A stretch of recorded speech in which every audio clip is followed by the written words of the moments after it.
खुद की शकल गधे की गांड जैसी और तुमको लड़की चाहिए रसियन।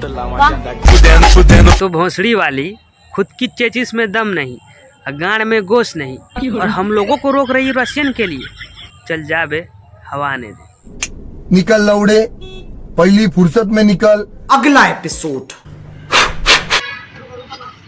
क्या देख रहे हो? पप्पी दोगी क्या?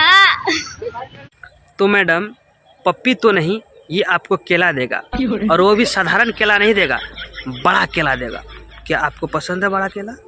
बड़ा हरामी हो बेटा। अगला एपिसोड। ये हम बच्चा देने वाला बाबा है, और जिस औरत को बच्चा नहीं हो रहा है वो आइए और 1 मिनट में बच्चा लेके जाइए।